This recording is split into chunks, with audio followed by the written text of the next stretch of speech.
রাজশাহীতে আমের দাম কিছুটা বাড়ছে। এ বিষয়ে আরও জানাতে নগরের সাহেব বাজার থেকে যুক্ত হচ্ছেন সহকর্মী বুলবুল হাবিব।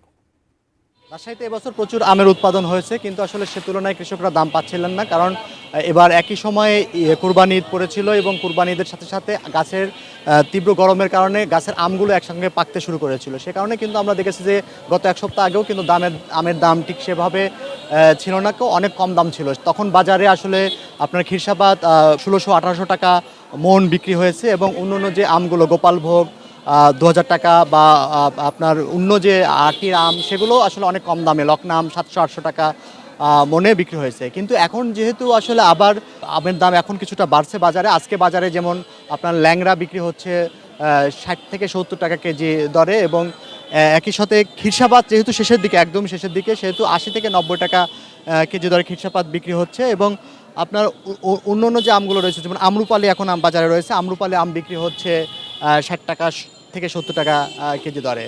অর্থাৎ আমের দাম এখন বেশ ভালো, এমনটাই কিন্তু এখানকার যারা ব্যবসায়ী রয়েছে তারা বলছেন যে এই দামগুলো থাকলে আসলে আমের লাভবান হওয়ার সম্ভাবনা থাকবে। কৃষকরা আসলে যেটা বলছিলেন যে আমের রপ্তানির দিকে যদি আসলে একটু বেশি কৃষি অধিদপ্তর গুরুত্ব দেয় তাহলে কৃষকরা লাভবান হবেন, ব্যবসায়ীরাও আসলে আম বিক্রি করে লাভবান হবেন।